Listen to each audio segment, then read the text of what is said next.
Have you ever wondered how McDonald's has McNuggets all the time, or maybe a pharmacy always has the right medicine you need? Well, that's thanks to humans sustaining life on Earth, or maybe human sustainability. Human sustainability is a form of development which satisfies present generations without compromising future generations. This means that everyday life is sustained on Earth without compromising the environmental stress or economic stress for others. In a peer reviewed article by David Tillman and Michael Clark, Global Diets Link Environmental Sustainability in Human Nature, um, there is an increase in fats and refined sugars in meals. And if this is not fixed by 2050, greenhouse gases can increase by 80% and increase in heart failure and type 2 diabetes. Now, today I'm going to be talking to you about the environmental aspects, the political aspects, and the issues that follow about human sustainability. After this speech, you should be able to know all about human sustainability. The environmental aspects of humans are causing stress within animals, which is unhealthy. Eating a stressed animal actually has more greenhouse gas per gram per protein, more so than an unstressed animal. In an article by the same article by Tillman and Clark, trawling seafood makes for 3 times the greenhouse gases per gram of protein. Alongside this, nature takes a toll to overpopulation. Can be seen in India, where the country is overpopulated to around 1 billion people, meaning that there's not enough room to grow crops or sustain life in an inhabitable manner or sustain life for future generations. In this presentation aid, you see that all humans need sunlight, water, food, temperature, and air. When one of these is not obtainable, humans are not able to create a society or sustain life there. In a full text article,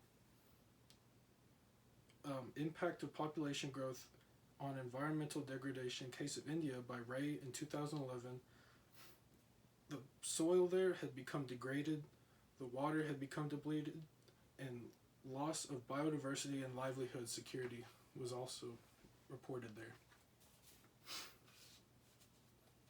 Now, moving on to political aspects, humans rely on one another through the use of governments to sustain life in the workplace. This could be seen by robots replacing humans in the workplace, which is a good and bad thing. This can be seen as a good thing as far as the workers have relieved stress. And according to this web article, Targeted News Service in 2018, the workplace is the 5th leading cause of death, with over 120,000 deaths, meaning is as harmful as secondhand smoke. So with a replacement of robot workers, humans would be able to work on other things to sustain life while robots do their bidding for them. Other things about the political aspect is the regulations on pollution. Some governments have regulations for companies where they will have to reduce the amount of emissions or the amount of waste produced whenever they create products. Whenever governments go to campaign, they know that people without good living conditions and less people means less tax dollars.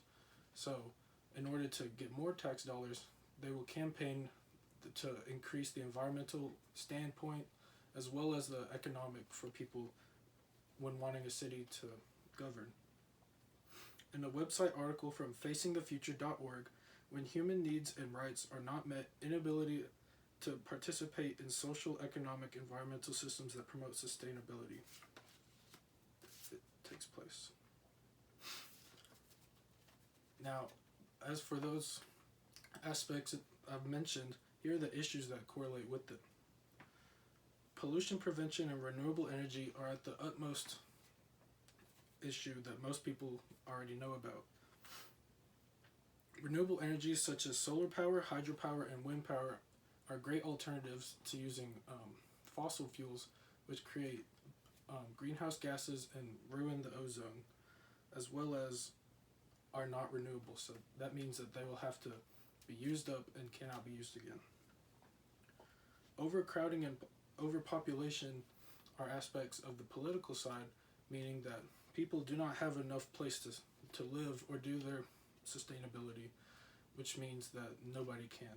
So another is waste limiting, which I mentioned earlier, and the companies need to limit the amount of waste, otherwise the waste will just pile up inside of a junkyard and eventually override our towns.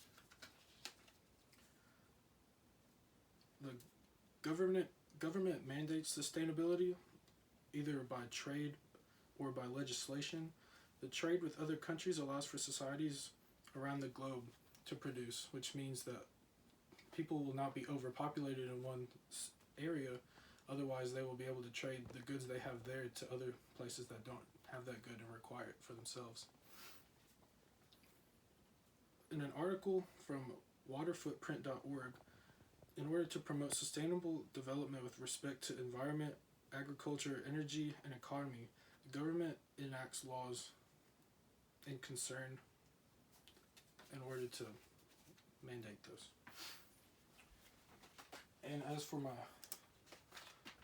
this is a chart showing the how pollution has increased over the years, starting in 1980 going to 1918, and the air pollution has gone down drastically, but as far as energy consumption, population, and vehicles they've all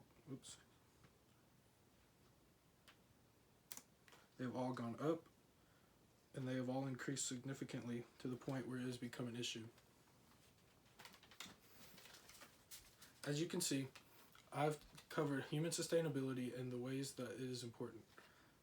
This is through environmental aspects, political aspects, and the issues along with them.